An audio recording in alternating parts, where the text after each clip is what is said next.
Hello friends, how are you? In this lecture, we will be discussing about India-Pakistan relations.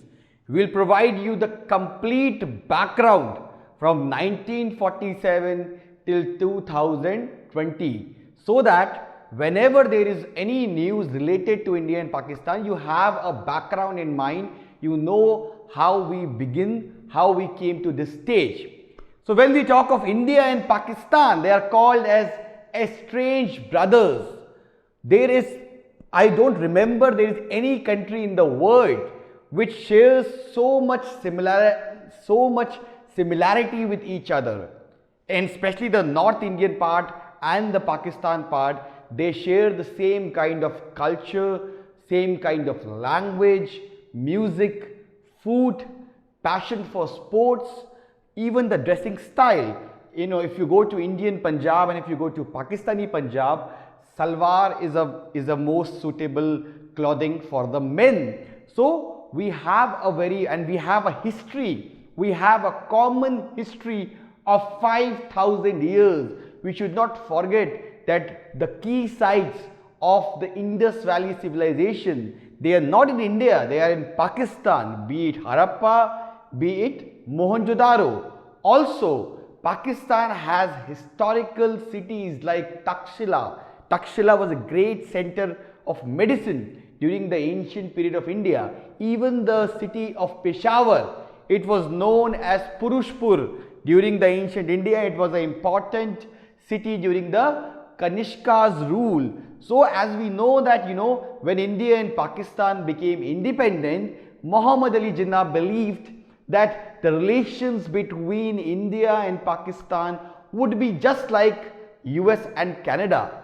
But in 73 years, the relationship between India and Pakistan is marked by mutual hatred, mutual conflict and mutual destruction.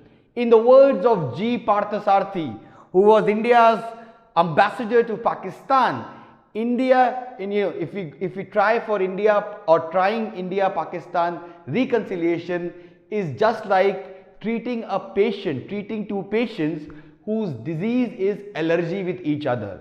So on this note, we start with the background, we start with the timeline of India-Pakistan relationship. After that, we will move to issues being faced in India-Pakistan relationship. Then we will move to areas of cooperation, we will move into internal politics of Pakistan, and finally we will provide solutions how India and Pakistan can improve its relationship.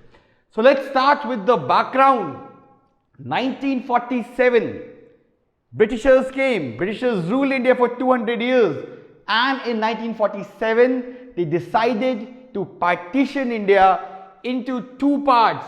One is secular India where the majority of people will be Hindus, and second is Islamic Pakistan, but Islamic Pakistan was not exactly a homogeneous unit geographically. It was divided into two parts, the West Pakistan and the East Pakistan.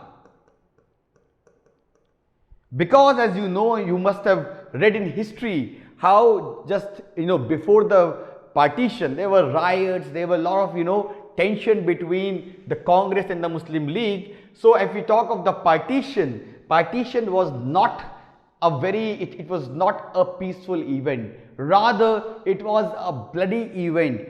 14 million people were dislocated from their ancestral homes, the Hindus and Sikhs from Pakistan moving towards India and the Muslims from India moving towards Pakistan.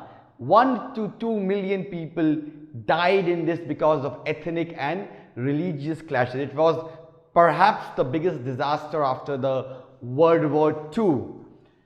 And as you can see in the photo itself, how the people were traveling.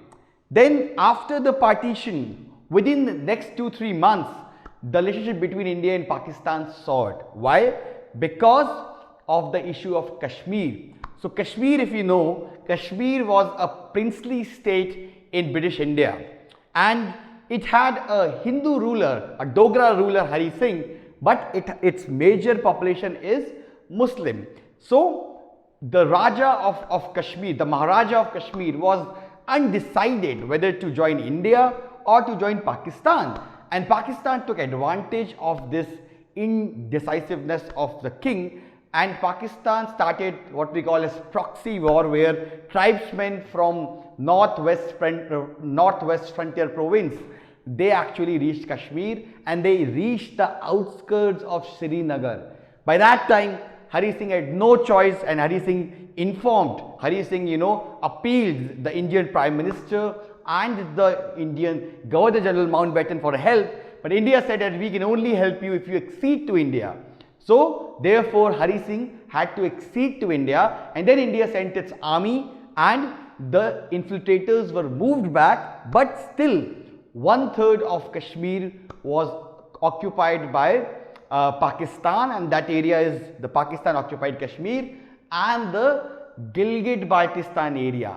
After the war, India took the dispute to UN, and UN declared that there would be a referendum in the state of Jammu and Kashmir, but the condition for referendum would be that Pakistan will completely withdraw from the areas that it had occupied in 1947, and India will keep its force to minimum. But since Pakistan did not withdraw back, therefore referendum could not take place in Pakistan. Let's now move to the 65 war. So after 47, 62, India had lost the war with China. 62, 63, 64, these were turbulent times for India, but these were a period of stability for Pakistan, because Pakistan since 56 was being ruled by a military dictator, Ayub Khan. India, on the other hand, was weak because we were defeated by China. The morale of the Indian people, the morale of the army was down. Plus, it was the period of political and economic instability. Politically, Nehru died in 64, and there was a vacuum of leadership, and we had Shastri at the helm. And according to the Pakistani establishment, Shastri was a weak leader, and perhaps this is the best time when we can liberate Kashmir. Also, according to Ayub Khan, he did not consider Hindus to be a martial community. Therefore, he believed that if we can do a push here, the Hindu morale is so down that they will be defeated very easily. Now, 65 was also the time when economically we were weak. There were droughts. Also, we did not had enough food for meeting our needs. So 65 was a time of both political, economic and military vulnerability of India. Pakistan in 1960s was growing at 5 to 6%. It was actually an ideal nation for the Western economists.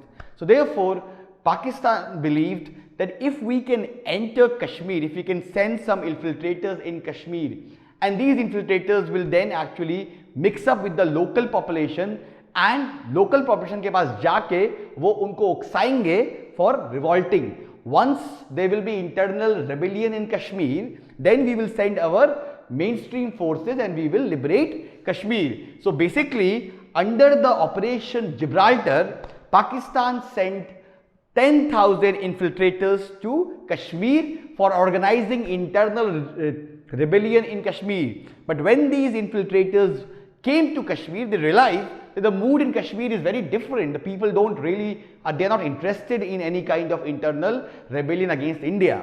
Therefore, after working there for 2 months, they realized that it's not possible. Finally, Pakistan under Operation Grand Slam,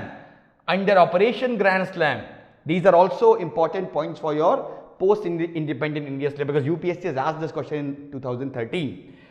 Under Operation Grand Slam, Pakistan believed that if we can occupy this area, if we can occupy somewhere of this area, then Kashmir Valley will be completely separated from India, and then we will attack Kashmir and we will liberate Kashmir. But they believed that Shastri was a weak leader, but he was not a weak leader.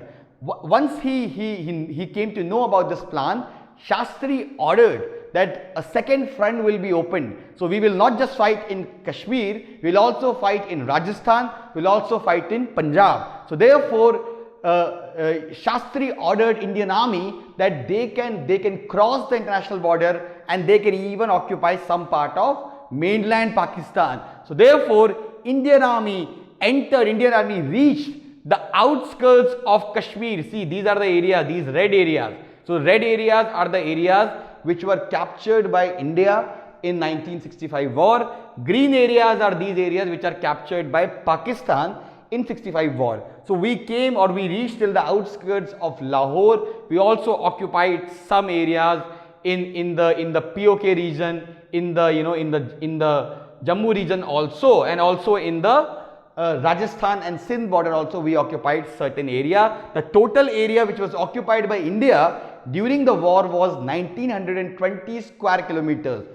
On the other hand, the total area which was occupied by Pakistan in 65 war was hardly 540 square kilometers. So basically, if we see the outcome of the war, India definitely won the war. There has been a lot of debate on it that who won the war, but India occupied 4 times more area than Pakistan. But then by the time of September, General J.N. Chaudhary, who was the army chief of India, he started writing to Shastri that our army is vulnerable, we don't have enough tanks, we don't have enough equipments, and it's better that we go for ceasefire. Ceasefire is when you end all the hostilities and you don't really attack each other. So ceasefire was announced by India.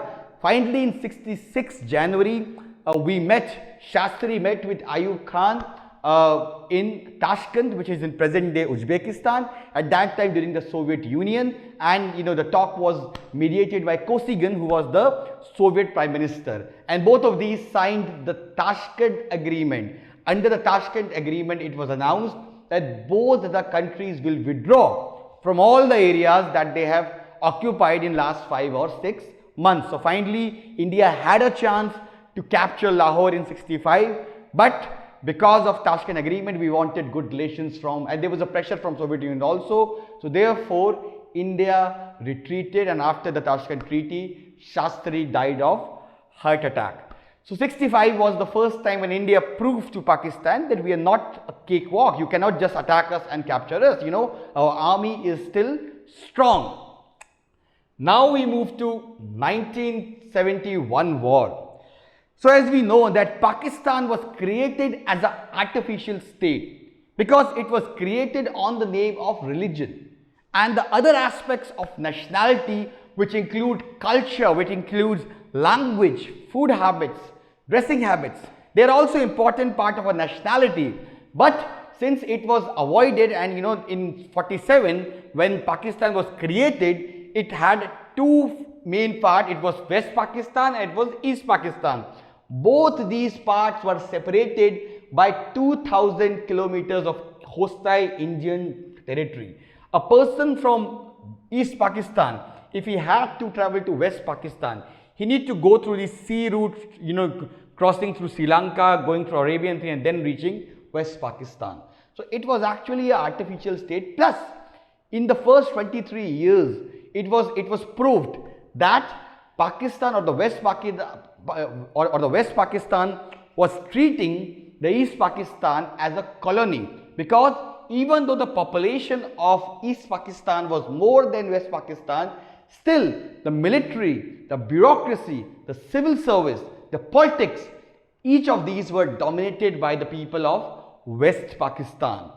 In 1969, and also these people spoke Bengali while they spoke Urdu, Punjabi and other languages. In 1949, it was announced that Urdu will be the sole language of Pakistan. Urdu was not even the language of Pakistan because Urdu was created in India, and in Pakistan it was introduced by the Muhajir people who were Indian Muslims who migrated to Pakistan in 47. So nobody in Pakistan actually spoke Urdu as their first language except 3 or 4% Muhajirs. This was not liked by people in East Bengal and they started this language movement. But in 69 or in 1970, something very deep happened. In 1970, there were elections in Pakistan, and it was the first free and fair elections in Pakistan. Ayub Khan was replaced by Yahya Khan, and during his regime, the first free elections happened in Pakistan. And in that free elections, out of 300 seats, there were 300 seats in the parliament, or what we call as the National Assembly of Pakistan. Out of these 300 seats, there were 162 seats which were allocated to East Pakistan, and there were 138 seats which were allocated to West Pakistan. Out of these 162 seats, 160 seats were won by Awami League, which was a center-left secular party in Bangladesh or in East Pakistan, led by a charismatic leader, Sheikh Mujibur Rahman.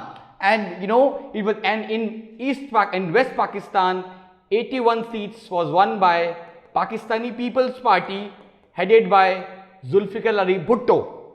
So therefore, after the results, it was expected that Sheikh Mujibur Rahman will become the next Prime Minister of Pakistan because he had majority.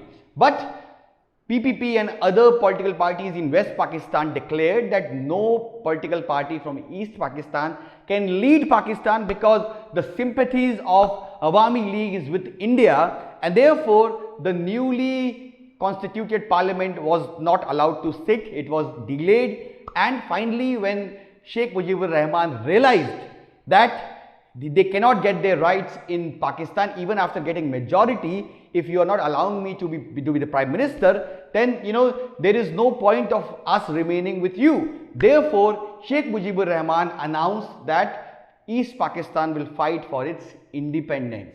Now, once this was heard by the establishment in West Pakistan, they started a process of genocide in East Pakistan. And this process started from 25th March 1971. What happened on 25th March 1971? On 25th March 1971, Pakistani military entered Dhaka and killed many of the intellectuals in Bangladesh. Intellectuals, left-wing intellectuals, Bengali nationalists, and also many Hindus.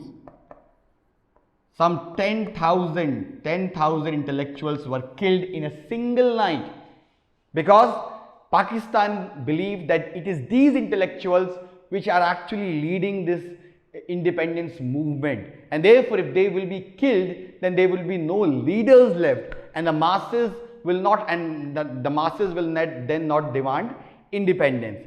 After seeing this genocide happening in Bangladesh, India also faced the problem because many of the people from Bangladesh, they started migrating towards India because things were very bad in East Pakistan. According to many estimates, close to 3 million people were killed in 1971 by the Pakistani army. 3 lakh women were raped. And we call, there were a lot of forced pregnancies, and their kids are called as the Batsit's child. There's also a movie made on that. 3 lakh women were raped, 30 lakh people were killed. Perhaps this was the worst genocide which the world had seen after the Hitler's genocide against the Jews in Europe. So therefore, after seeing this situation, and because India at that time was a poor country, we cannot afford itne log ko hum afford nahi kar sakte ki hum unko jagah de. Therefore, India had to intervene, and then Indira Gandhi asked Sam Manekshaw that we should prepare for war. But Manekshaw, and this was the time of May 1971, Manekshaw said that if we'll fight a war right now, we'll lose the war because it is a monsoon time in Bangladesh, and in that part of the region, when it rains, it pours, rivers become oceans. So therefore, he advised Indira Gandhi that we should wait for 6 months. In these 6 months, we should modernize our army. We should also train the militia or the militia or the guerrilla movement in Bangladesh or in East Pakistan called as Mukti Bahani.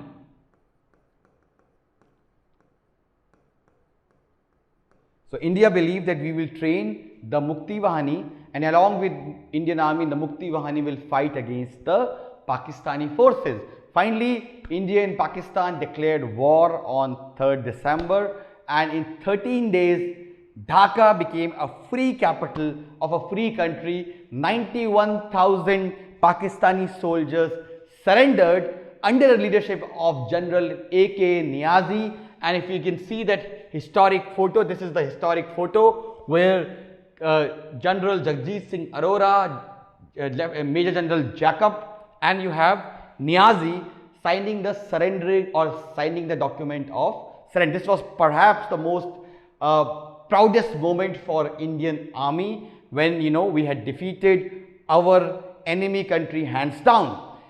Then you have Simla Agreement in 1972. After the war, after Pakistan was divided into two, the Pakistani Prime Minister, in Pakistan, Zulfikar Ali Bhutto became the Prime Minister, and he met with Prime Minister Indira Gandhi in Shimla, and they both signed the Shimla Agreement. The key points of the Shimla Agreement was that the ceasefire line, which was declared in 1947, it was now called as the LOC or line of control. And also both the countries decided that the Kashmir issue will be raised bilaterally. There will be no third party which will be involved in that dispute. Also, India decided that we will get or whatever territory we have captured in 1970 war, we will withdraw from that. We will withdraw from that territory. Also, it was declared, India had announced that if Pakistan will recognize Bangladesh as a free and independent country, then India will also release 91,000 Pakistani soldiers who were prisoners of war and who were in India. Finally, in 74, when Pakistan recognized Bangladesh as a free country, India released the 91,000 soldiers. Next we move to is 1989. So before 1989, let's talk of 1987. What happened in 1987? There were elections in Kashmir, and the anti-establishment parties, or the right-wing anti-establishment parties, they formed an alliance called as the Muslim United Front, FMUF, and they announced their participation in the elections, and everybody thought that they will win the elections because they had a massive popular support. And this included leaders like Sayyid Ali Shah Gilani, who was the leader of the Hurriyat faction, the hardline faction, and you have people like Sayyid Salahuddin. He also stood for elections. He was the founder of Hizbul Mujahideen, who was also which is also a terrorist group based in Pakistan. So all these people, they had announced that they will participate in the elections, and they had the popular support. They fought the elections on the promise that they will demand more autonomy from the center, but the elections were widely rigged, and NC's or Farooq Abdullah's NC was declared as a winner, and this was actually the starting point of militancy in Kashmir, because these people who were defeated, they lost their faith in the Indian state. Many of them went to Pakistan. They got their training in Pakistan, and then they came back to Kashmir to spread terrorism in Kashmir. So therefore, 1989, militancy movement starts in Kashmir. It's completely funded by the Pakistan, because Pakistan after 71, it actually realized this fact that India is a too mighty country and it cannot be defeated in a conventional war. So because India cannot be defeated in a conventional war, we'll have to fight a proxy war with India, and that can only be fought in Kashmir, where there are some legitimate grievances which people have against the Indian government. Next we have is the Kargil conflict of 1999. So Kargil conflict of 1989, it was actually, before that there was Lahore summit. In Lahore summit, Prime Minister Vajpayee travelled through bus and he met Prime Minister Nawaz Sharif. Everybody thought that India and Pakistan, they are coming close to each other.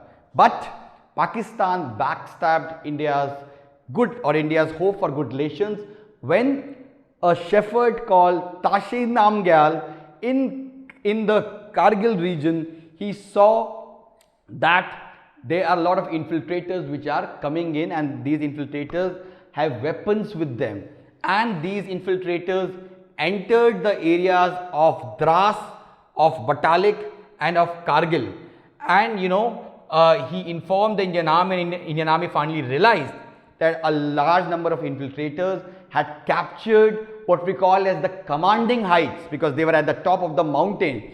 It was very difficult for the Indian Army to get back that area because we were at the lower end. So finally, India announced its operation. Some 500 Indian soldiers were killed, but finally all the areas were liberated by the end of July.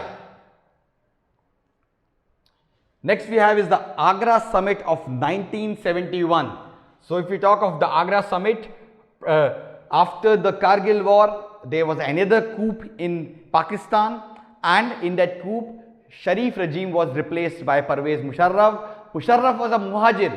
His ancestry was from Delhi, and he came after becoming the president. He announced its trip to India, came to meet Vajpayee in Agra, but this Agra Summit was complete failure.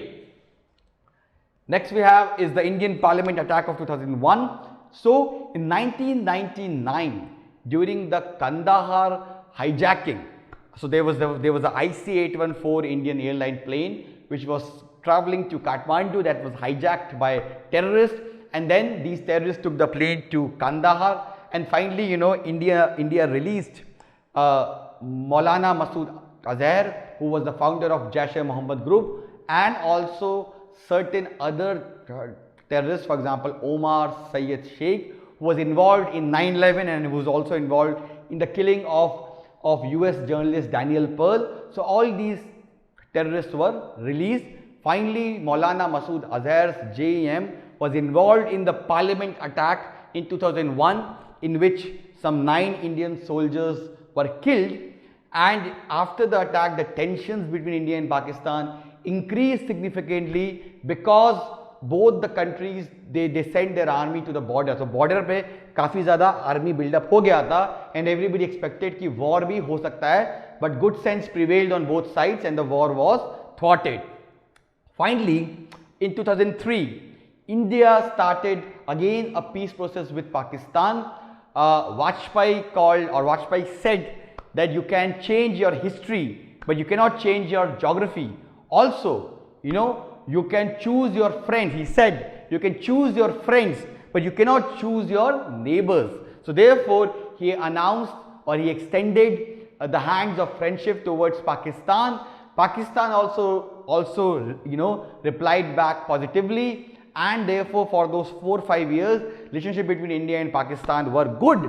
But in 2008 again an attack happened in Mumbai, and this attack everybody knew that it was funded by the ISI. In this attack some 185 Indians were killed, and after 2008 again the India and Pakistan, all the dialogue, all the peace process, it came to an end when India said that terror and talks cannot take place together. After that there were surgical strikes in 2016 because there were certain number of Indians or certain number of Indian army people who were killed in Uri. In response to that, India launched surgical strike across the border where it destroyed certain camps.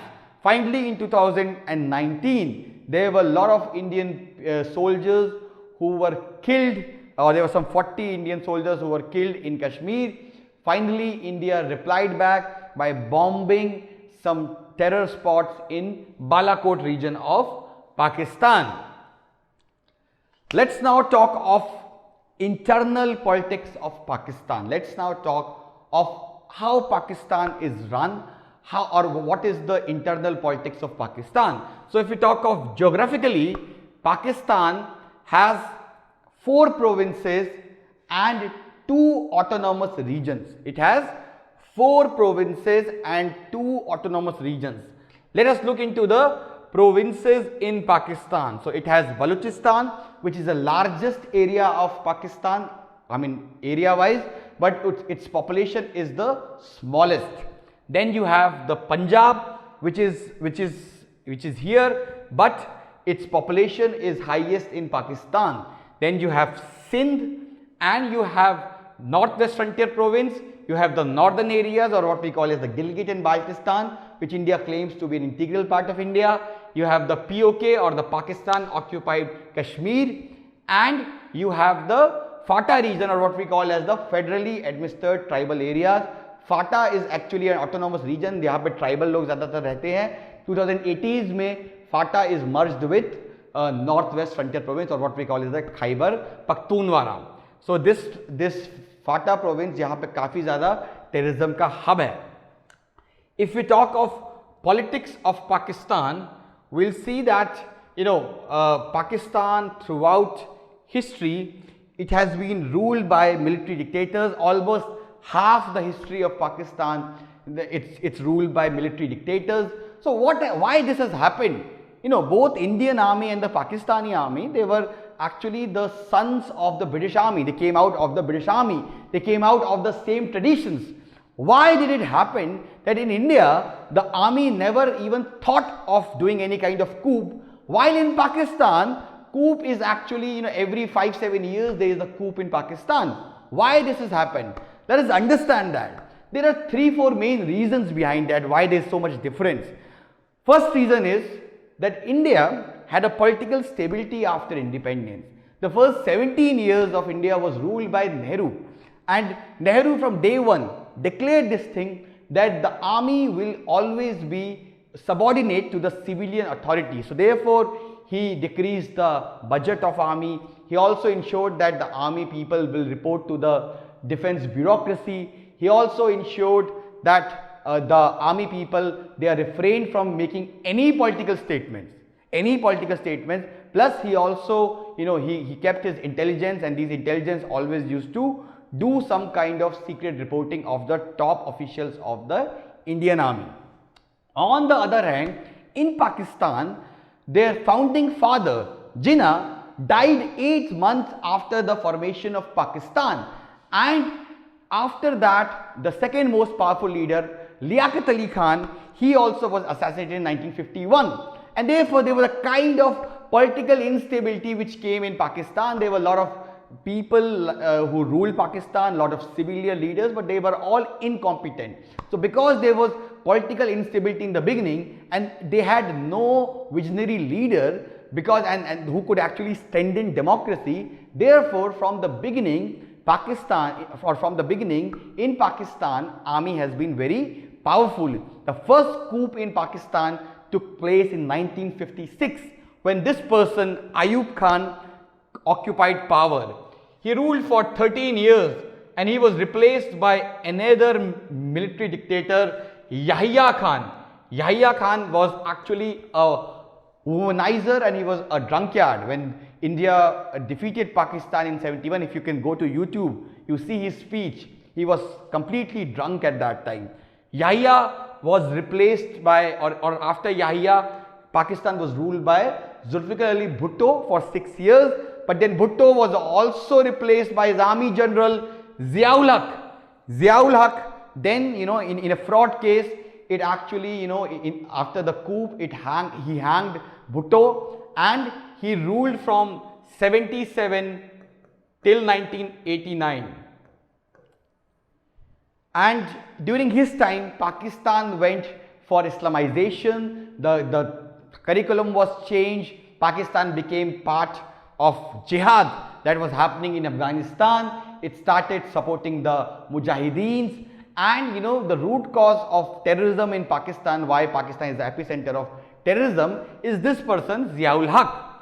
After that, for next 10 years, democracy functioned in Pakistan. The rule was tousled between Mian Nawaz Sharif and Benazir Bhutto. Finally, in 1999, Nawaz Sharif was replaced by his army general Parvez Musharraf, and he ruled for 8 years from 1999 till 2007.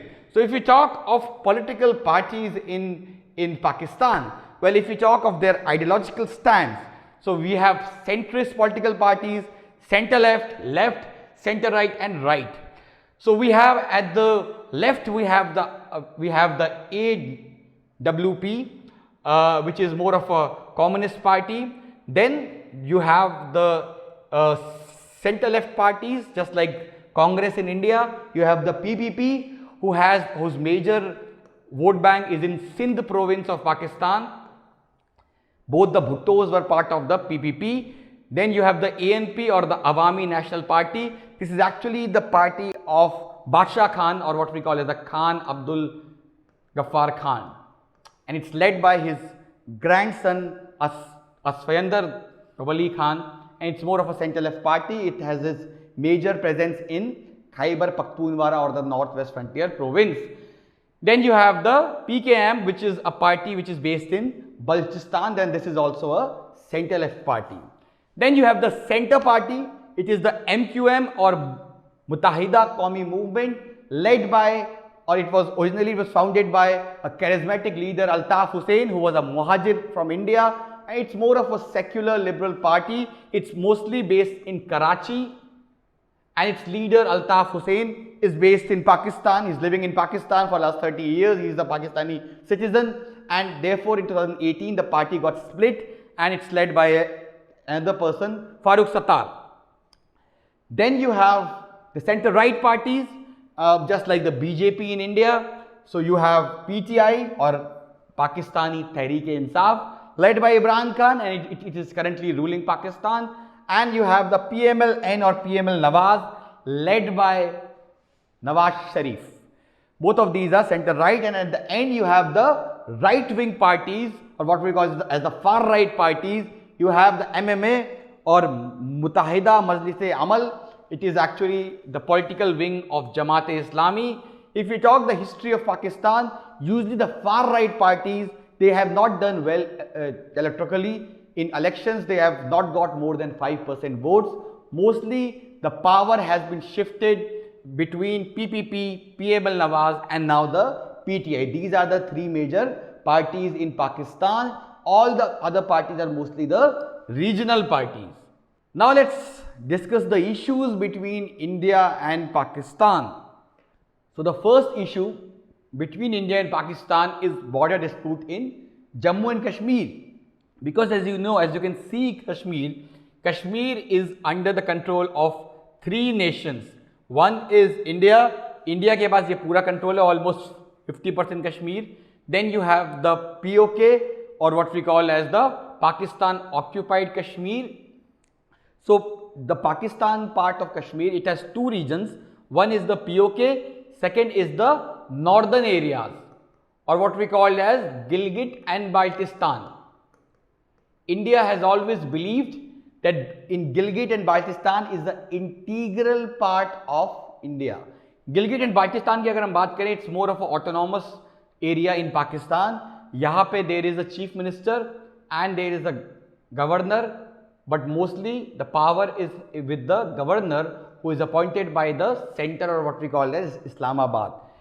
When we talk of POK has a separate prime minister and president, and it has also its own high court and supreme court. So it is also an autonomous republic. So India always believes कि ये सारा area जो है, including Aksai Chin, including Shaksham Valley, this is Shaksham Valley, this is an area which has been ceded to China by Pakistan in 1963, and all these areas is actually the part of India. So we all know about the border dispute in J&K. Let's move to the second issue, which is the Siachen issue. Now Siachen के बारे में, let's understand the background first. So in 1949 there was a Karachi ceasefire agreement. Under the agreement it demarcated the ceasefire line. तो ceasefire line जो इसने declare करी थी, ऐसे चलते हुए आई और यहाँ चलते हुए यहाँ पे खत्म हो गई. The ceasefire line ended here and it declared that इसके above जो है dense north. So dense north is a word that was used. अब प्रॉब्लम ये हुआ कि इसके ऊपर का जो एरिया है वो किसके अंडर आएगा, ये परसेप्शन जो इंडिया और पाकिस्तान का है वो डिफरेंट है. This area is called as NJ 9842. Northern junction 9842, यहां पे ये लाइन खत्म हो जाती है। अब इसके बाद इंडिया जो बिलीव करती है, इंडिया कहती है कि भाई इस लाइन के बाद ये लाइन ऐसे जा रही है, एंड देयरफॉर इसके ऊपर का जो एरिया जहां पे सियाचिन है, this is the Siachen area. ये जो एरिया है that is part of India. Pakistan on the other hand believes कि line from here moves like this, and therefore Siachen is part of Pakistan. For first 30 years India in Pakistan ने बहुत ज्यादा ध्यान दिया नहीं सियाचिन पे। Even in the Shimla agreement there was no talk on Siachen, but in late 70s Pakistan started, or Pakistan opened this area for tourism and trekking. Also the patrolling of Pakistan also started in that area. अब अगर सियाचिन की बात करें, Siachen is also called as third pole. Why it is called as third pole? Because it is the biggest year-long glacier after the North Pole and South Pole. It is almost 100 kilometers in size, right? So therefore it is actually a very difficult, very difficult terrain.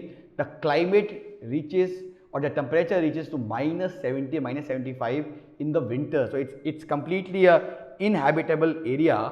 But if we talk of this area, we will see that कि यहाँ की अगर हम बात करेंगे तो 1978-1979 में पाकिस्तान ने यहाँ पे ट्रैकिंग, एक्सर्शंस और पेट्रोलिंग शुरू कर दी। And finally Pakistan was thinking of capturing the Siachen area, but India somehow India realized the intentions of Pakistan. So before Pakistan could have captured this area, India sent its army under the Operation Meghdoot, and India captured the Siachen area. And you know, since then India has control over the Siachen areas. We have soldiers who actually guard the Siachen area. Now Siachen area, as you know, is a very unhospitable area, and out of 1,000 soldiers that were killed since 1984, only 220 were killed because of army bullets. Rest of them died because of frostbite, because it's so cold there, it's very cold, right? So basically this is the whole Siachen dispute. अब importance क्या है सियाचिन की? If we talk of the basic strategic importance, India believes कि जो सियाचिन का अगर आप area देखोगे, सो यू विल सी कि दिस एरिया इंश्योर्स की जो पाकिस्तानी पार्ट है कश्मीर का और जो चाइना का एरिया है उनके बीच कोई कोलैबोरेशन नहीं हो सकता, ये बीच में है, right? So it prevents any kind of interlinkage between the POK and the Chinese part. So therefore India believes कि अगर सियाचिन हमसे हट गया तो पाकिस्तान और चाइना जो है they can combinedly they can join hand with each other and they can do something negative against India in Kashmir. दूसरी चीज, इंडिया बिलीव करती है कि अगर सियाचिन उसके पास रहेगा तो जब भी अगर कल को चाइना के साथ बॉर्डर डिस्प्यूट हुआ तो हमारे पास कमांडिंग हाइट्स होंगी and we can manage China more easily. But according to many strategic experts, the strategic importance of Kashmir is actually, or the strategic importance of Siachen is very overrated, because अगर China को ले area पे capture करना होगा तो it will not go through the Siachen route, because Siachen is a very मतलब इतना difficult terrain पे वो जाएगा नहीं, उसके पास और इजी रूट है कि वो ले और लद्दाख का एरिया को कैप्चर कर सकता है। So what exactly is a solution to this Siachen issue? Because you all know that India is spending a lot of money on that, and we all know that Pakistan मतलब बिल्कुल वहाँ लोग मर रहे हैं, मतलब फ्रॉस्ट बाइट से मर रहे हैं, तो we need some kind of solution to that area. So there are 5 alternatives that we can do. One is maintain the status quo. This is not feasible for India because it is costing us a lot of money and a lot of our army people are losing their lives. Second is mutual withdrawal after delineation and authentication. So let's both the army sit together. Let us demarcate a line कि भाई ये जो area है सियाचिन का वो India का है, and also let us authenticate that, and after that both the army people can withdraw from their respective positions. But this will not be acceptable to Pakistan because Pakistan does not believe that this area is part of India. Third option is mutual withdrawal from the Siachen region after delineation, mutual withdrawal from the Siachen region without delineation and authentication. So basically Indian army withdraw वहां से कर जाए और कोई agreement ना हो, कोई डीलिनेशन ना हो, कोई लाइन ना मार्क हो. This is an option which is not acceptable to India, because India always knows कि भाई पाकिस्तान के जो इविल डिजाइन हैं, India is aware of that. India knows कि कभी भी पाकिस्तान ऊपर जाके फिर से कैप्चर कर सकता है अगर हमने लाइन को डिमार्केट नहीं किया. बिकॉज लाइन डिमार्केट हो गई, then India can take the issue to UN and then India can cause a lot of problems to Pakistan. Fourth is mutual withdrawal after jointly recording the current military positions and exchanging them as a part of annexation. तो basically पांचवा और चौथा जो option है वो ये है कि भाई आप ये करो, पहले आप जो जहां पे एग्जिस्टिंग पोजीशन है वो मार्क कर लो कि इंडिया यहाँ पे थी और पाकिस्तान यहाँ पे थी, और उसके बाद आप विड्रॉ कर जाओ, और उसके बाद आप ये बोलो कि भाई जब तक हमारा एलओसी का जो इशू चल रहा है, जब तक वो सॉल्व नहीं होता है, nobody will send its army in that Siachen region. This is actually the most feasible option which could be acceptable to both India and Pakistan. And last is a suggestion given by Dr. Manmohan Singh, who believed that Siachen could be converted into a peace park. It could be used as an area for glacial research both by India and Pakistan. And that area, it could be open for trekkers for both from the Indian side and the Pakistani side. So this could also be an option which we can look into it. Next we have is the Sar Creek issue. So if we talk of the Sar Creek issue की हम बात करें तो it is actually a tidal estuary of 90 kilometers in length, and this separates the Sindh province of Pakistan with the Gujarat province of India. अब ये dispute क्या है? Let us understand that. वैसे तो ये land बिल्कुल marshy land है, but I mean 8 to 9 months in a year it is actually navigable by boat. So if we talk of this area, we'll see that ये जो area है, यहाँ पे आप dispute कहाँ से start होता है? Dispute start होता है ये British time से. During that time Sindh was the British province and Gujarat का जो ये काठियावाड़ एरिया था ये प्रिंसली स्टेट था. फाइनली 1914 का जो एग्रीमेंट हुआ था उसमें ये कहा गया था कि ये जो सर क्रीक है that is actually it is part of Sindh province. So basically since Sindh came to Pakistan in 47, therefore Pakistan started claiming कि भाई ये जो पूरा एरिया है ये हमारा एरिया है. बट इंडिया सेड कि भाई थोड़ा रुको, read the 1914 agreement. 1914 agreement says कि भाई Sar Creek is navigable most time throughout the year, and since it's a navigable water body, and if you see the Thalweg principle says कि भाई अगर कोई कंट्री का डिवीजन कोई river body करती है तो जो बाउंड्री एरिया होगा वो उस कंट्री के बीच से, उस रिवर बॉडी के बीच से होगा. Therefore पाकिस्तान क्लेम्स कि this is the boundary, while India claims की जो बाउंड्री है वो इनके बीच में जाएगी. ठीक है ना, इन दोनों के बीच में बाउंड्री जाएगी. This is the basic dispute. अब सर क्रीक इंपॉर्टेंट क्यों है इंडिया के लिए? Let us understand that also. So if you see basically it is important for India because of significance. It is lot of significance. पहली बात तो ये है कि यहां पे बहुत सारा ऑयल और गैस है. So if India gets control of half of Sar Creek, we can actually get a lot of oil and gas from that region.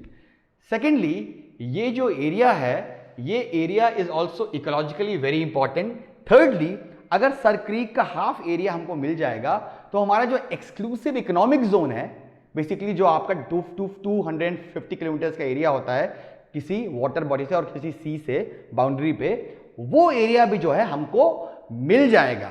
So that is why India जो है सर क्रीक को लेके we are, और both India and Pakistan are actually fighting for Sar Creek. Also, if we talk of challenges, there are a lot of challenges because this Sar Creek dispute has not been resolved. There have been number of challenges that both countries face. First challenge is that fishermen, many of the fishermen who go into the high seas, they don't really know कि वो पाकिस्तान पहुंच गए हैं, and they are then captured by the Pakistani Navy and they are in the jails for 100 or 200 years. On the other hand, you also have the Indian side. बहुत सारे Pakistani fishermen वो Indian waters में आ जाते हैं and then they are languished in the jail for many years. तो ये जो problem है ये problem could be solve if we can solve this dispute, and this is actually dispute which could be solvable.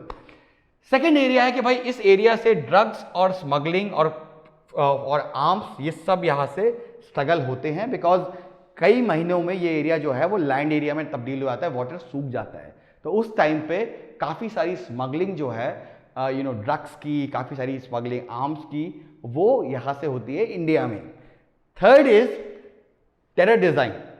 If you see the 2008 Mumbai attack, these people they had actually capture, और जो उन्होंने hijack करी थी Indian boat, वो इस Sir Creek area में ही करी थी, एंड देन उसके बाद उस बोट में बैठ के वो इंडिया में आके they killed so many people. Fourth is maritime boundary, वही again because it's not resolve, so both the countries cannot exploit the oil and gas reserves which are there in that region. So what needs to be done? So according to some people, we can, probably because it's ecologically very important, we can declare a maritime park and both the countries can jointly administer the area. So this is a solution that we can do for Sar Creek. Let's move to the next dispute, which is water dispute. So basically, as you know that in India and Pakistan got partition, there are a lot of rivers which had its source of origin in either India or in China, and then it flew to Pakistan. And after independence, since the relations were hostile since the beginning, therefore Pakistan always alleged that we need a proper treaty of sharing, because otherwise whenever there will be some problem, India can always stop the flow of water to Pakistan, and then Pakistan, there will be famine in Pakistan. So therefore, under the brokerage of World Bank, so World Bank was actually the broker, and both India and Pakistan, they signed the Indus Water Treaty Agreement in 1960. 1960 they signed the agreement, and under the agreement it was signed when from this side there was Nehru and that side there was Ayub Khan. 1960 this agreement was signed. Under the agreement, it was said that all the three east flowing rivers, India will have exclusive right over that water, and these three rivers will include the river of Beas, the river of Ravi, and the river of Satluj. On the other hand, Pakistan will get access to the river of Jhelum, the river of Indus, and the river of Chenab. But according to the treaty, India can use 20% of the total water of even west flowing rivers for transport, for irrigation, and for power production. So India can use 20% of the water which is flowing to Pakistan. Now accordingly, India ने क्या किया है कि India has been able to number of run of river project जो है India बना रहा है on the west flowing rivers. The biggest among them is the Kishan Ganga issue. So Kishan Ganga issue जो है वो Pakistan considered that it's a violation of the treaty, and therefore they took us to the ICJ or the International Court of Justice or the basically the permanent arbitration tribunal. Also, according to the treaty, there will be a permanent body called as Indus Water Commission, and this Indus Water Commission will actually meet, and even in 1971 when there was conflict between India and Pakistan, the members of this commission even met in 1971. So this Indus Water Treaty is actually a treaty of cooperation, and even when India and Pakistan has such a hostile relationship, for example 2014, 2016, 2018, last 6-7 years the relationship between India and Pakistan is not good, but still the members of this commission have met in 14, 16 and 18. So what exactly are the issues with the Kishan Ganga project? Let us understand that. So basically Kishan Ganga project is a run of a river project. When we say run of a river project, it means कि river की natural flow को हम affect नहीं करते हैं। जो river की natural flow होती है उसी फ्लो का यूज करके हम एलिवेशन से जब वो पानी गिरता है उससे अगर हम हाइड्रो इलेक्ट्रिसिटी पैदा करते हैं, then that is called as a run of a river project. तो बेसिकली हम डैम बना देते हैं वहाँ पे, पानी को स्टोर करते हैं, उससे हम टरबाइन घुमाते हैं, उससे इलेक्ट्रिसिटी पैदा होती है. So this Kishan Ganga river is a tributary of Jhelum and it's called as Neelum in Pakistan. तो ये जो किशन गंगा है ये आपका डाइवर्ट होती है, हम लोग इसको डाइवर्ट करते हैं through underground tunnel towards a power house. ये पावर हाउस जो है वो झेलम रिवर के ऊपर है और यहां से हम कुछ पानी वुलर लेक को लेते हैं which is a big tourist spot and actually for its navigability it requires some extra water. So ये पानी हम किशन गंगा से यहाँ की तरफ डाइवर्ट करते हैं and that makes Wular lake completely navigable through out the year. So this is a problem. Pakistan कहता है कि भाई देखो ये जो नीलम रिवर है इस पे हम पावर प्रोजेक्ट बना रहे हैं पाकिस्तान में and we will face shortage of water if you will construct dam और if you will construct power project in Kishan Ganga river. So Pakistan took the case to the permanent arbitration tribunal, but they were defeated again and again, and they said that India is not violating India is not violating the 1960 Indus Water Treaty if it is making this run of a river project on river Kishan Ganga. So what exactly are the drawbacks of this treaty? So there are 3-4 areas where this treaty has not been very successful. One, that it does not exactly tell us explicitly कि अगर water shortage होगा, अगर there will be less of rainfall if there is water shortage, then कैसे sharing होगी between India and Pakistan. Secondly, some of the terms of the treaty are very vague, they are very technical and therefore they are prone to discretion. So this is also something which is actually problematic in this treaty. So this is basically the India water or India Pakistan water dispute. Next we have is terrorism. So as you know that Pakistan has been a global exporter of terrorism. We all know this thing कि Pakistan, even in 2017 in India, Enam Gambhir, who was the first secretary in UNSC, she said very rightly that Pakistan has a flourishing industry and that industry is called as the global export of terrorism. Pakistan is not just producing, Pakistan is also exporting that industry throughout the world. So she said that India on the other hand exports IT, but Pakistan on the other hand exports terrorism. So if we talk of this thing कि terrorism exactly कैसे पाकिस्तान में terrorism इतना ज़्यादा पनपा है. So to understand that we need to understand कि जो Pakistani army है, Pakistani army जो है, Pakistan is actually a paranoid state. Pakistan का जो पूरा एग्जिस्टेंस है वो इस पे है कि इंडिया से हमें फियर है, और उस बेसिस पे पाकिस्तान की जो आर्मी है वो काफ़ी पावरफुल है.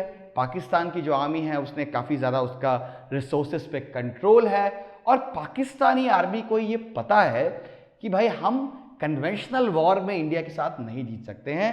सो the only way we can defeat India is through support these terrorist groups.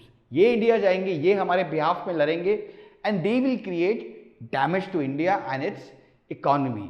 And Pakistan में जो टेररिज्म का पूरा रूट कॉज है वो बेसिकली अगेन जियाउल हक स्टार्टेड दिस जिहाद against the Soviets in Afghanistan and many of these terrorists who were fighting against the Soviets, many of them were then diverted to Indian Kashmir, and also in last 15 years many of these terrorist groups, they have also become anti-Pakistan and they have been fighting war against Pakistan also.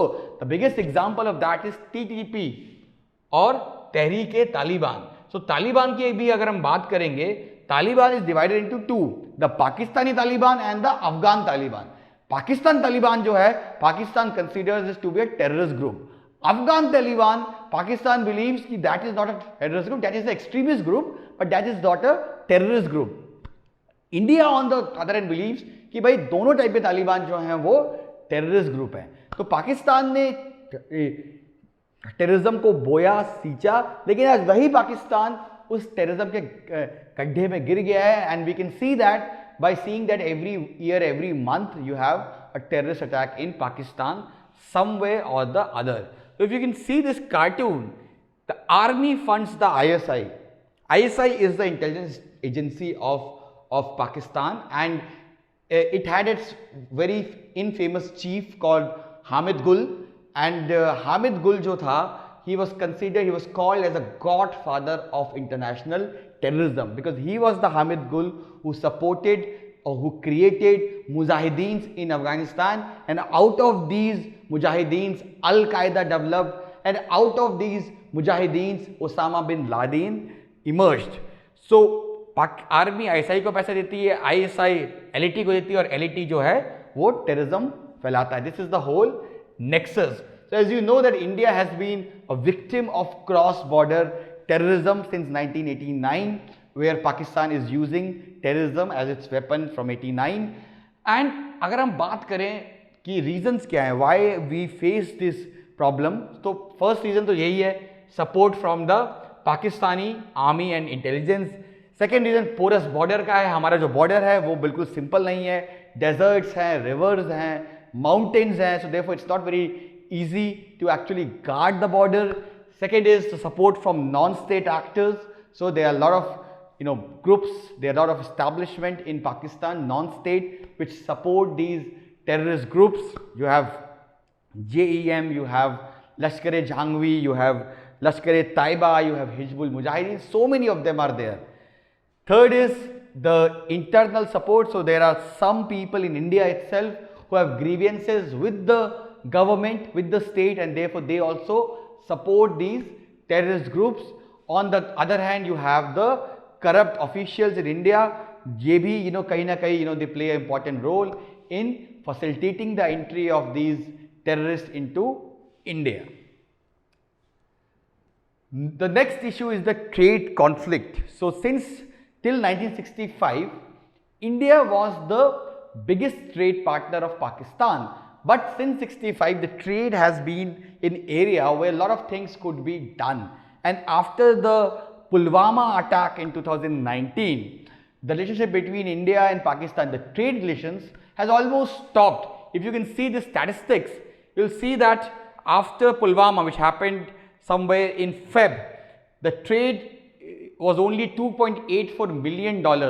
In the corresponding month in 2018, the trade was 34.61 million. So basically, usually Pakistan has a lot of things which India can benefit out of it. For example, onion. Onion is grown in surplus in Pakistan, and we can always import it. Even the pulses, we can import these things. Pakistan can benefit a lot from India.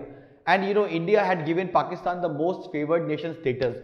Most favored nation status means कि हम पाकिस्तान को भी वैसे ही treat करेंगे जैसे हम और countries को ट्रीट करते हैं. पाकिस्तान के साथ कोई ट्रेड में डिस्क्रिमिनेशन नहीं करेंगे.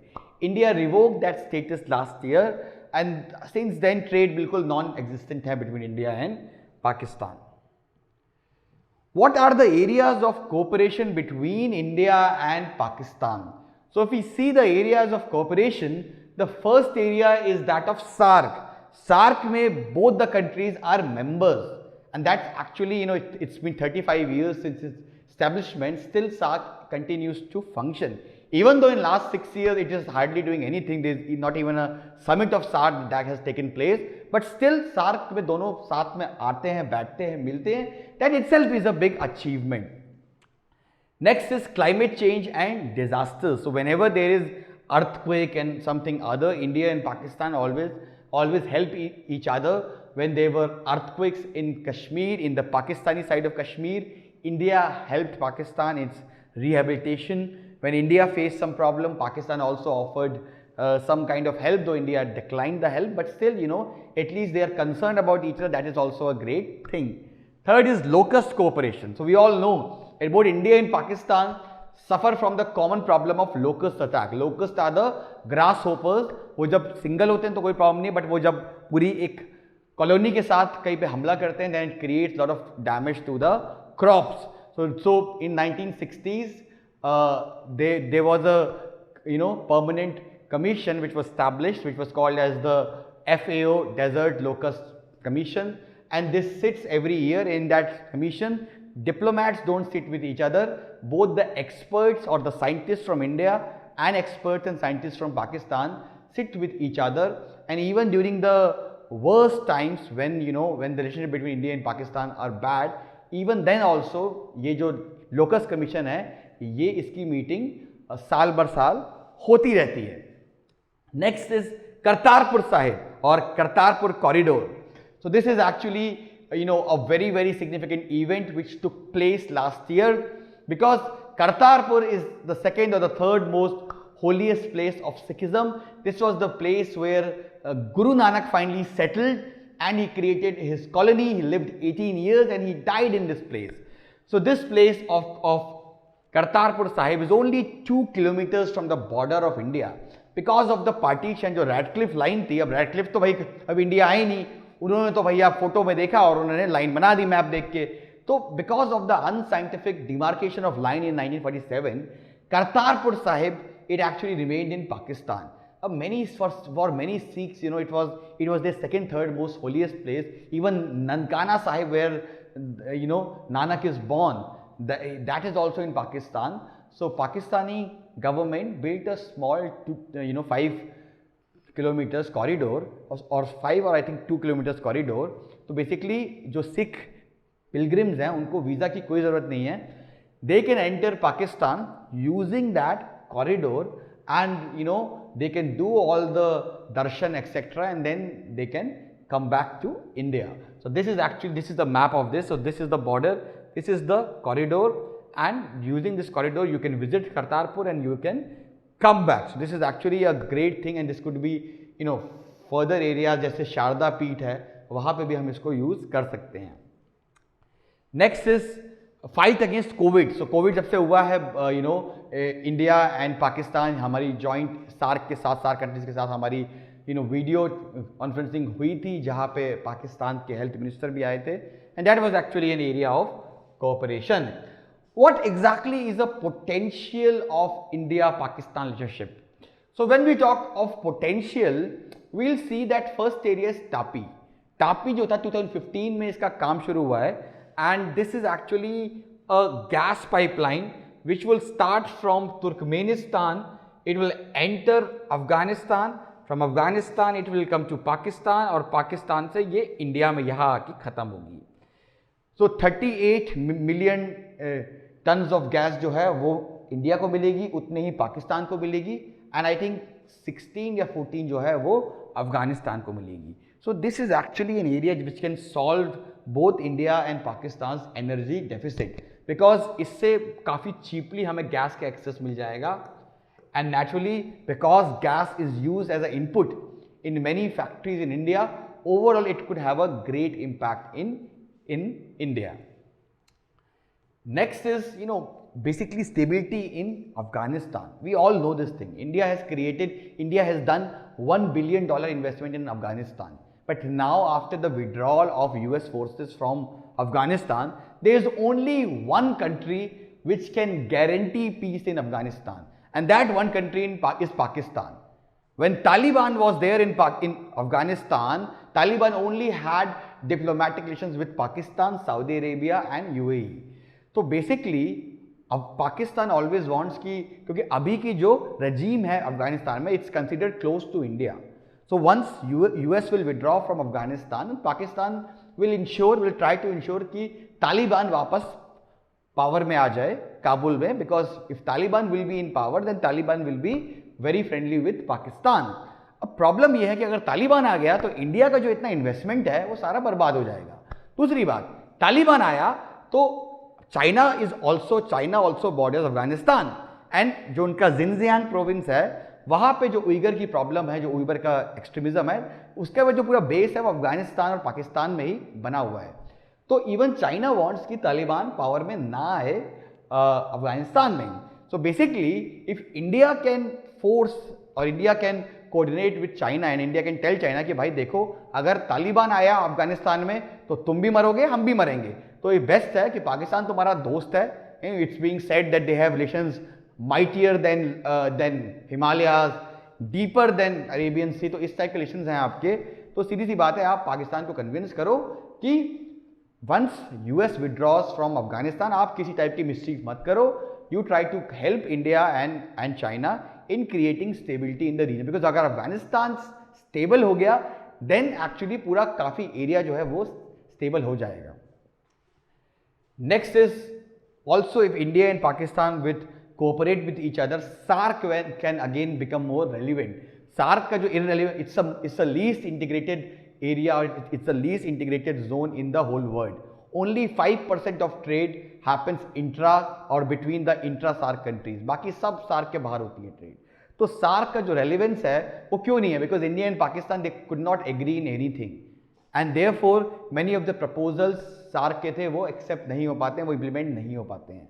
So that is why if India and Pakistan could have friendly relations, then SARC could gain its relevancy.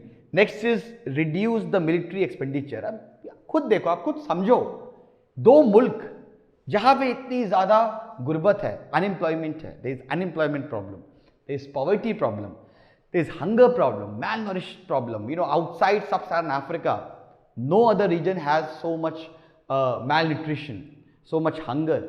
So we need to, you know, both the countries have the problem, and both the countries, you know, they need to provide jobs for their youth.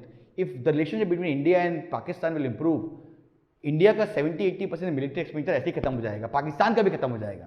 Pakistan की economy as you know is not doing well, and Pakistan still spend so much on defence because of its fear with India, right? So therefore both the countries will then focus on development, both the countries will focus on health, education, and both the countries will be able to meet the sustainable development goals of 2030.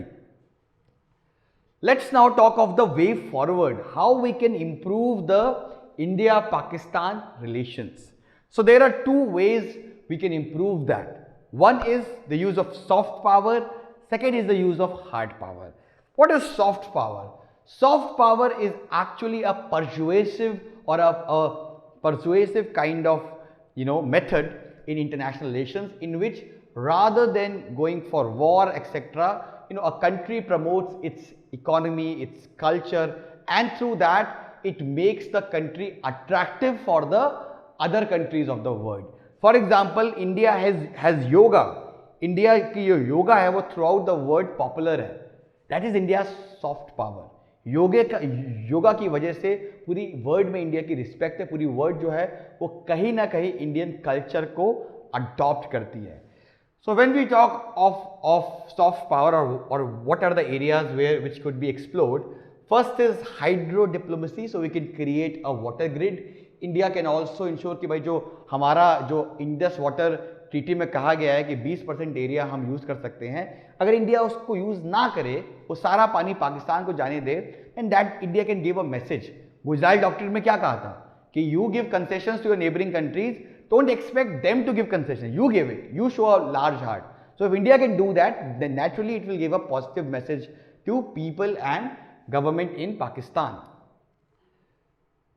अच्छा, एक चीज और है, पाकिस्तान में problem क्या है कि it has you know diplomacy, it has relationship, it has a civilian government, but unlike India, Pakistan का बड़ा स्ट्रक्चर बहुत अलग है.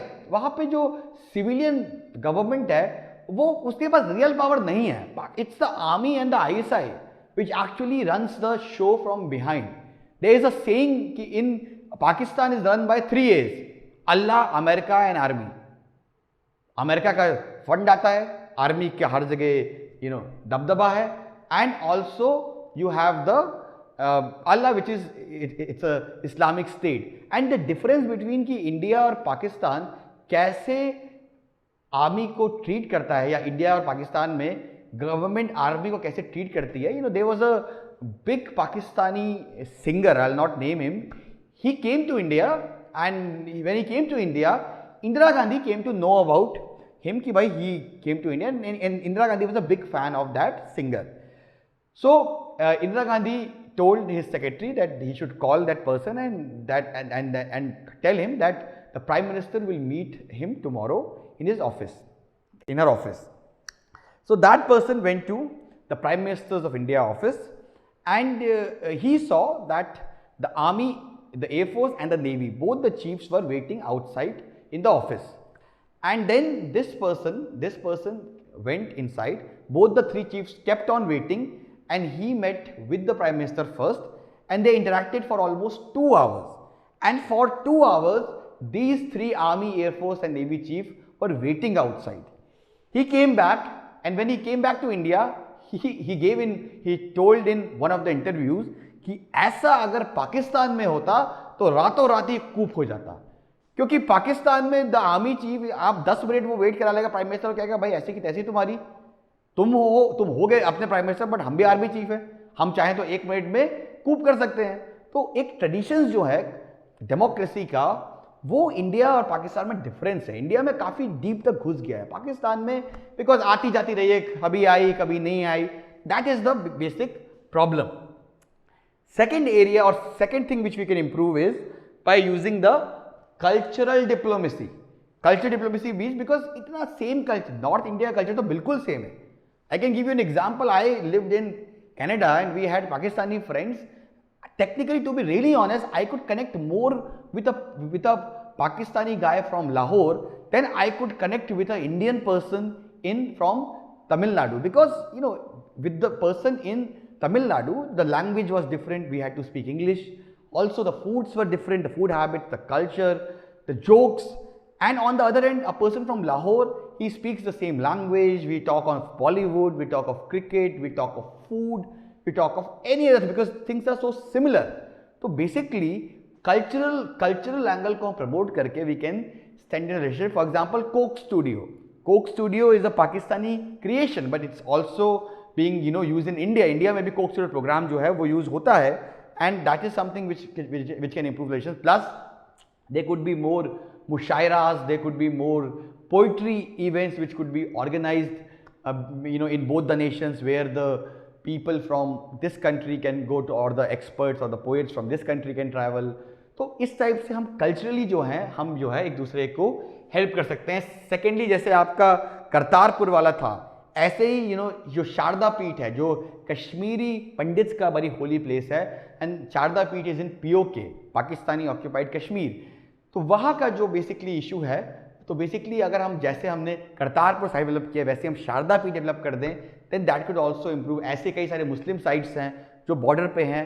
तो if India can build corridors, and Pakistan से अगर वो पिलग्रिम्स इंडिया आ जाएं, so all these things will naturally 1-to-1 interaction होगा, तो बहुत अच्छा होगा. 1-to-1 इंटरेक्शन होगा तो लोगों में जो एक वो है कि पाकिस्तान के लोग बुरे हैं, या वहाँ पे लोग लगता है कि इंडियंस बुरे हैं, वो एक मिथ जो है वो टूटेगी. Next is cricket diplomacy. भाई बहुत, it is actually a very very important method through which we can both improve the relations, because cricket, people in both India and Pakistan are crazy about cricket. They love their players, they love their cricketers. And in 2003 when India started, or when India, मैंने कहा था कि Vajpayee showed the hands of friendship towards Pakistan, the first medium through which this thing was continued was through cricket. India came to, or Indian cricket team went to Pakistan in 2004. And literally जो Indian यहाँ से गए थे team के साथ, उनको पाकिस्तान के लोगों ने पूरा शहर खोल दिया, होटल फ्री कर दिए उनके लिए. They used to eat in the restaurants, nobody used to take any money. So basically जब इंडियंस वहाँ पे गए, उन्होंने देखा कि इस लेवल की हॉस्पिटैलिटी, उनको भी रियलाइज हुआ कि भाई पाकिस्तानी बुरे नहीं है, गवर्नमेंट बुरी हो सकती है, आर्मी बुरी हो सकती है, बट आम लोग नहीं बुरे हैं, राइट. तो basically, and also 2005, Musharraf came to India, watched the match, and then there was also a summit. Similar thing happened in 2011 when Pakistani Prime Minister Yusuf Zara Gilani came to India, watched the semi-final between India and Pakistan, and that after that they went for a meeting. तो cricket जो है वो भी बहुत important factor है जो use कर सकते हैं हम रिलेशंस को इम्प्रूव करने के लिए. तीसरी चीज और चौथी चीज, economic diplomacy. France and Germany, they were fighting with each other like warriors for 100 years or 1000 years. But since the World War II, why has the countries of Europe not been fighting with each other? Because their economy are interlinked to each other. China और US कितना भी proxy war कर लें, but they cannot have a direct fight because both the countries, they are so much linked to each other in terms of trade. India and Pakistan में वो interlinkage नहीं है. कल को हमारा वॉर भी हो जाए तो हमारा इकोनॉमिक उस पर कोई खास डिफरेंस नहीं आएगा. Basically what we require is कि there should be more economic linkages, there could be more trade, there could be free trade agreement जो हो सकता है, जो चीज़ हमारी अच्छी है हम उनको एक्सपोर्ट करें, जो उनकी अच्छी है वो एक्सपोर्ट करें. Basically because India is a big market, 120 crore people in India, and that could naturally boost the economy of Pakistan. And when economy will be boosted, probably there will be less people who will be willing to join terrorist groups in Pakistan. So ultimately indirectly it will benefit India itself. ठीक है ना. तो ये कर सकते हैं. ASEAN जो है बहुत मेजर एग्जांपल है. आसियान में countries had unresolved boundary disputes, but then ASEAN आया, ट्रेड इंक्रीज हुआ, and finally the countries are in good terms. Next is geographical similarity. So we can probably जैसे हमने कहा था कि जैसे हम लोग सियाचिन में पीस पार्क बना के they could be joint research of glaciers. Similarly we can do joint exploration in the Sir Creek area. तो ये चीज़ें जो हैं हम लोग कर सकते हैं. But we all know that soft power itself is not a solution, because पहले भी ये सब ट्राई किया गया है. This is not something which has not been tried. Vajpayee went to Lahore by bus, and he took with him Devadan and many other Indian actors. But then within 2 months, Pakistan showed its true face. I mean, it showed its true face. So basically, along with soft power, we need to go also for some kind of hard power. Because Lahore Declaration के बाद 2003 के बाद cricket diplomacy हुई, but the outcome was Mumbai, right? So we need a mix of soft power and hard power. When we talk of hard power, we need to first of all, हमें international level पे we need to create a kind of a propaganda against Pakistan so that Pakistan could be isolated diplomatically. UN से लेके जो world की big powers हैं, we should tell them our case, see how Pakistan is supporting terrorism in India, and through that we can declare Pakistan as a rock state. The biggest area where we can do that is FATF. FATF में Pakistan grey list पे आ गया है. And FATF basically क्या है? It's organisation to counter the money laundering activities. And FATF ने warning दी है कि if Pakistan does not do more to curb the terror funding, then Pakistan could be declared और Pakistan could come under the blacklist category. Once Pakistan will be under the blacklist category, then it will be very difficult for Pakistan to get access to money or to get access to loans from the international organizations like IMF and World Bank. तो अभी जो bankrupt country है वो और ज़्यादा bankrupt हो जाएगी. तीसरी चीज़, we need to have friendly relations with our neighbors, other neighbors than Pakistan. Because अगर हमारे सबसे relations खराब रहेंगे तो लोग कहेंगे कि भाई तुम्हारे अंदर ही कुछ खोट है कि कोई भी जो कंट्री है उसकी तुमसे नहीं बनती है. So if we can have good relations with other countries of the SAARC, then jointly we can put pressure on Pakistan. For example, Pakistan में और इस्लामाबाद में SAARC की समिट होने वाली थी, बट इंडिया ने बॉयकॉट किया बिकॉज इंडिया का इतना इन्फ्लुएंस है कि बाकी कंट्रीज ने भी बॉयकॉट किया and the summit could not take place. We should also clearly give a message to Pakistan कि भाई terror and talks cannot go hand in hand. We should also focus on modernizing our army. We should also focus on improving the border infrastructure with Pakistan. वो भी बहुत ज़रूरी है. So along with these soft power initiatives, we can have or we can continue the hard power initiatives. So this is all about the India-Pakistan relations, and I hope you liked the lecture and everything is clear. And if you want more of these lectures, you can always join the Samachar Manthan program or our foundation classes. Thank you. Subscribe to our YouTube channel and press the bell icon on the YouTube app and never miss another update from Civil's Daily.